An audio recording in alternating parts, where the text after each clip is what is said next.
Здравствуйте, самые лучшие зрители! Меня зовут Полина. А вы знаете, что финансовые аналитики рекомендуют уже сейчас начать создавать финансовую подушку на осень и зиму путем откладывания по 100 рублей в карманы теплой одежды. А у меня накопилось много карманов от старых джинсов. Это же целый клад. Эх, если бы в каждом кармане была денежка. Дадим этим остаткам вторую жизнь. При работе с джинсовой тканью есть особенность. Ее надо обязательно укреплять, чтобы изделие лучше держало форму. В качестве основы возьмем кусок плотной мебельной ткани. Она жесткая и крепкая. Иногда мне пишут в комментариях, упрекают, что я использую ткань не по назначению. Вообще, это как в анекдоте, когда ночью жена будит мужа. «Дорогой, мне холодно». «Ну, давай я тебе дам второе одеяло». «Дорогой, мне жарко». «Хорошо, я уберу одеяло». «Дорогой, я хочу мужчину». «Но где я тебе возьму мужчину в 3 часа ночи?» Поверьте мне, в своих запасах тканей я разберусь самостоятельно. В общем, наша задача – закрыть джинсовыми карманами всю основу. Конечно, можно взять и большой кусок джинсовой ткани за основу. Но где ж я найду такой в 3 часа ночи?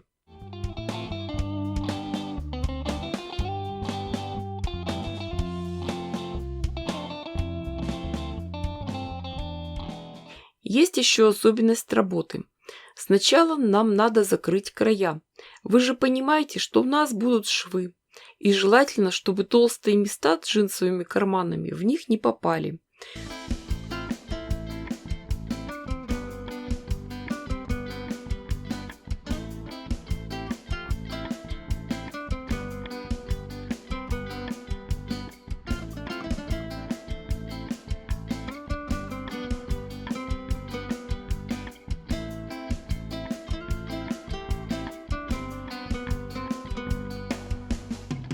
Поэтому пройдемся по периметру, заполним его лоскутами, сделаем рамку.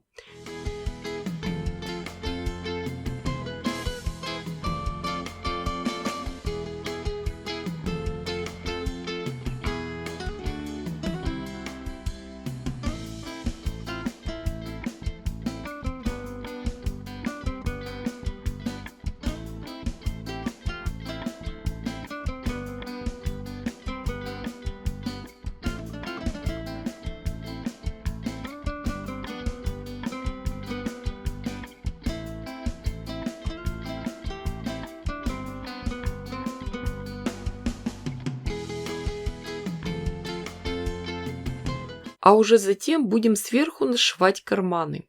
Занятие это медитативное.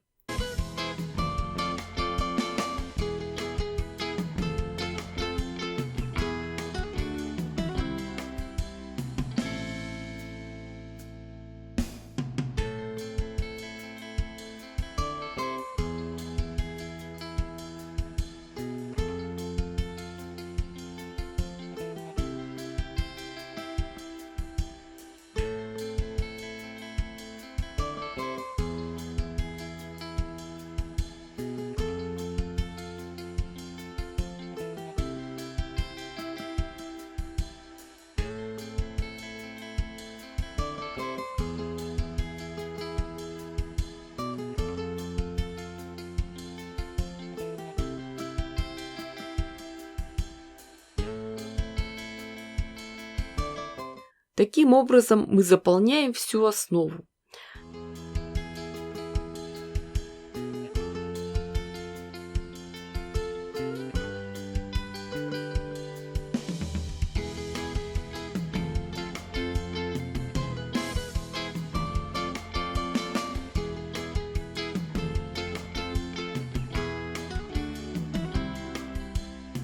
Когда вся основа заполнена, мы ее проутюживаем, промеряем и отрезаем все лишнее.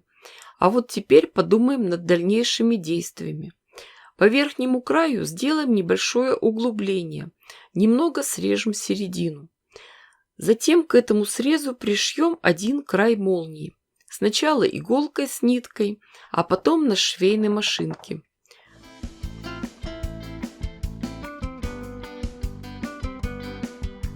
Чуть ранее мы уже приготовили кусок ткани для подкладки.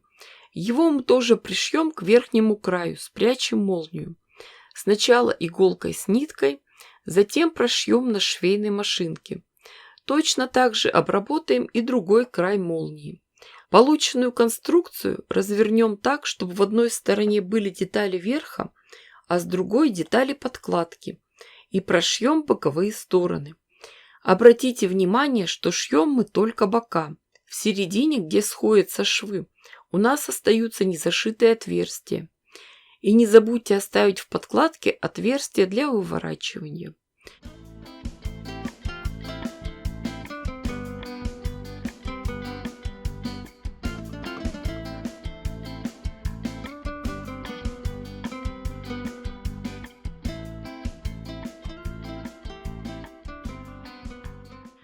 После этого приступаем к оформлению дна.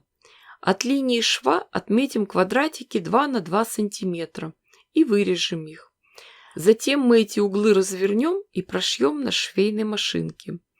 И если вы любите сумки с жестким дном, то на этом этапе можно вшить плотное дно. Мы можем вывернуть сумку и полюбоваться получившейся формой, но нам еще надо вшить в ремень. Поэтому выворачиваем все обратно. А ремень мы сделаем из, пояса от джинсов. Аккуратно выпарим нижнюю часть, все почистим и зашьем. Длину делайте на свое усмотрение, как вам будет удобнее носить сумку. У меня чуть больше 50 сантиметров. Мы через отверстие в подкладке заходим в сумку. Ремень заводим внутрь.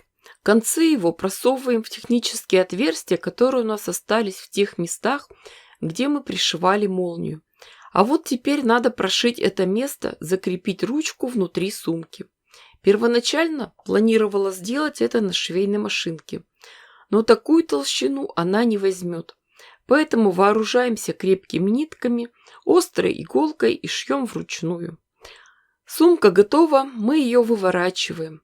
И у нас остается еще не зашитое отверстие в подкладке. Зашить можно вручную или на швейной машинке. Готовую сумку поправляем, подтягиваем. Можно проутюжить, чтобы закрепить все линии.